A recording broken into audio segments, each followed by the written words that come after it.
भारत देश के रहने वाले हैं। गांधी जी ने जितने भी हमारे यहाँ आंदोलन किए उसमें कोई हिंसा नहीं थी। आज ऐसे मौके पर हम यही कहना चाहेंगे कि ईमानदारी के साथ इंटरनेशनल कम्युनिटी, यूनाइटेड नेशंस जो है अपनी ज़िम्मेदारी को निभाएं और फ़लस्तीन और इजराइल में जो बेगुनाहों को मारा जा रहा है इस पर तत्काल प्रभाव से पाबंदी होना बहुत ज़रूरी है।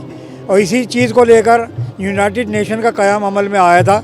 हम यही चाहेंगे दोनों मुल्कों में, पूरे अरब ममालिक के दरमियान में जो इस वक्त वातावरण है उससे जो वातावरण बनता जा रहा है वो ऐसा भी हो सकता है कि शायद वर्ल्ड वार 3 शुरू हो जाए। हमारा यहाँ से इस मौके पर यही पैगाम है, यूनाइटेड नेशन अपनी ज़िम्मेदारी को निभाता हुआ और जितने भी अमन पसंद लोग हैं, अमन पसंद ममालिक हैं, वो इस जो कार्रवाई दोनों तरफ से जारी है उसको रोके और मासूमों के कत्ल को रोका जाए। यही आज का मैं समझता हूँ हमारे लिए पैगाम है।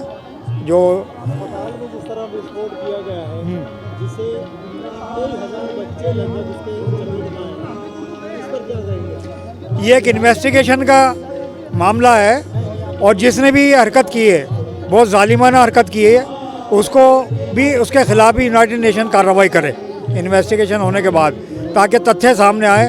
दोनों पार्टियां कह रही हैं कि हमारी तरफ से कुछ नहीं हुआ है, तो हुआ है किसी तरफ से हुआ है, जिसमें हॉस्पिटल के अंदर बेतहाशा मरीज़ मारे गए, 500 के लगभग ऐसा सुनने में आया है।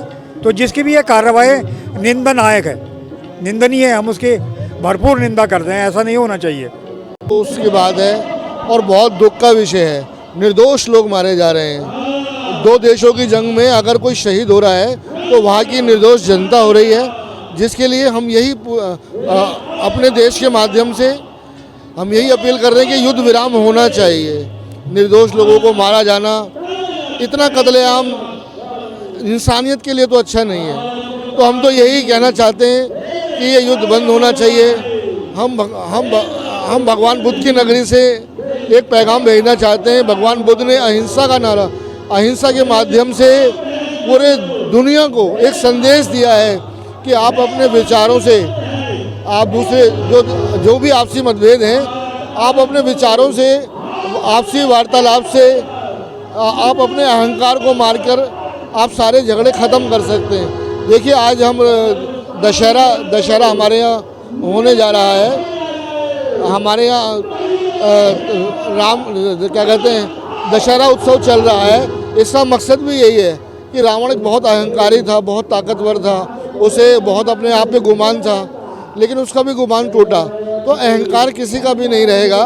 जो लोग अहंकार के अंदर ये जो जंग कर रहे हैं वो गलत है। आने वाला समय उनको सबक देगा कि अहंकार किसी का भी नहीं रहता इस दुनिया में। रावण का नहीं रहा, बड़े बड़े लोगों का नहीं रहा, सिकंदर का नहीं रहा, जो आया है वो जाएगा। तो ये जो निर्दोष लोग, हज़ारों लोग जो मारे जा रहे हैं, ये नरसंहार बिल्कुल बंद होना चाहिए। हमें पूरे वर्ल्ड से आज इस मंच के माध्यम से, रामलीला के मंच के माध्यम से मैं अपील कर रहा हूँ कि पूरा वर्ल्ड एक वासुदेव कुटुंबकम है।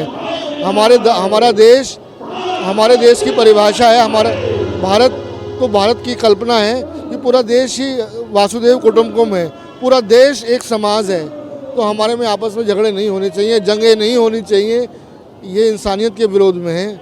इंसानियत ख़त्म हो रही है, जिसका खात्मा बंद होना चाहिए। बस ये जिस तरीके से फ़िलिस्तीन और इजराइल में जो हुआ वो निंदनीय है। उस तरीके का अपराध नहीं होना चाहिए था, लेकिन किसी के द्वारा वो हुआ है। पर उसका मतलब ये नहीं है कि पूरे फ़िलिस्तीन को तबाह कर दिया जाए। आज जो फ़िलिस्तीन में हो रहा है वो एक अपराध है।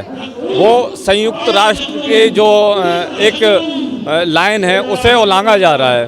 जंग का एक मान मर्यादा होती है, उस मान मर्यादा में रह के जंग की जाती है। उस मर्यादा को भी पार किया जा रहा है। जिस तरीके से वहाँ हॉस्पिटल में बम बरसाए जा रहे हैं, वहाँ इंसानियत का कत्ल हो रहा है, इंसान का कत्ल नहीं हो रहा, वहाँ इंसानियत का कत्ल हो रहा है। मैं रामलीला ग्राउंड के इस मंच से, जहाँ हिंदू मुस्लिम एकता की एक मिसाल है, हमारे हिंदू भाई भी हैं और हम मुसलमान भाई भी यहाँ सहयोग से खड़े हैं। मैं हिंदुस्तान के मुसलमानों की तरफ से ये पैगाम देना चाहता हूँ कि वहाँ पे संयुक्त राष्ट्र और अरब अमीरात मिलकर एक मंच पे बुलाएं और इसको शांत कराएं। किसी भी तरीके से जंग समाधान नहीं है, जंग से बेगुनाह लोग मरते हैं। एक टेबल पर लाकर बातचीत होना चाहिए और जंग रुकना चाहिए।